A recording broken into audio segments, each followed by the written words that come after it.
대한항공과 아시아나항공의 통합이 본격화되면서 진에어 에어 부산 에어 서울 등 저비용 항공사 자회사의 구조조정이 불가피할 전망입니다.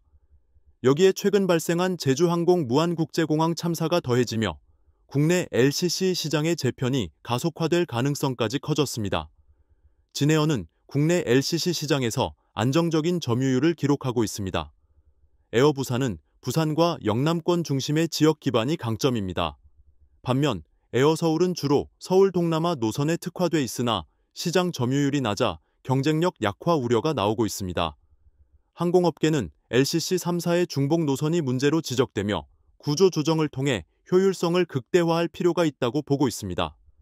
진에어를 중심으로 한 통합 혹은 지역 기반에 따라 역할을 분담하는 방식이 유력한 시나리오로 거론됩니다.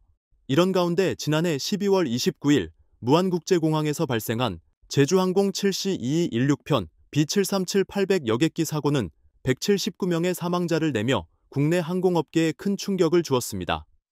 사고 이후 제주항공은 6만 8천 건 이상의 예약 취소가 발생하며 약 2,800억 원 규모의 손실이 추산됩니다. 이 사고는 단순히 제주항공의 문제를 넘어 국내 LCC 시장 전체의 신뢰도를 하락시키는 계기가 됐습니다.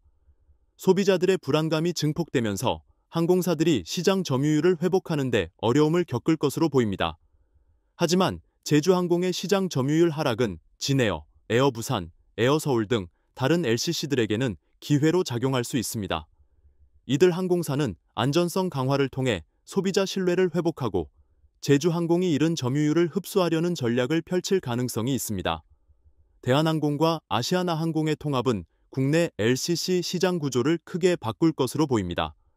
통합항공사는 글로벌 경쟁력을 확보하기 위해 LCC 자회사의 시너지를 극대화하고 중복 노선을 조정해 효율성을 강화할 것으로 전망됩니다. 진에어는 통합항공사의 주력 LCC로 자리 잡을 가능성이 큽니다. 에어 부산은 지역 기반의 강점을 유지하며 부산 영남권 노선에 집중할 전망입니다. 에어 서울은 경쟁력이 낮아 통합 과정에서 진에어에 흡수되거나 역할 축소가 불가피할 수 있습니다. 그러나 노선 조정이나 구조 조정 과정에서 노조의 반발과 지역 여론도 주요 변수로 작용할 전망입니다.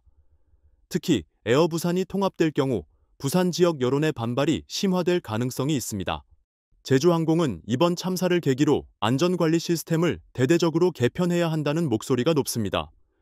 제주항공 종사자들이 언론 인터뷰에서 정비 체계의 부실을 주장하는 목소리가 나온 만큼 항공 MRO 강화와 투명한 운영으로 소비자 신뢰를 회복하는 것이 최우선 과제로 꼽힙니다.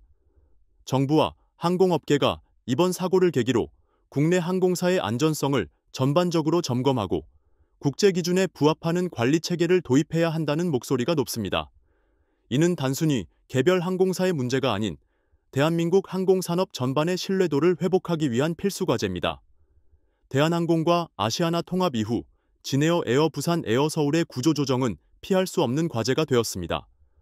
제주항공의 사고 여파 속에서 항공업계는 신뢰 회복과 시장 재편이라는 두 가지 과제를 동시에 해결해야 합니다. 통합항공사가 LCC 부문에서도 효율성과 경쟁력을 강화하고 안전성을 바탕으로 소비자 신뢰를 회복한다면 국내 LCC 시장은 글로벌 경쟁력을 갖춘 새로운 국면으로 진입할 수 있을 것입니다. 이상 인천투데이 인투아이 앵커였습니다.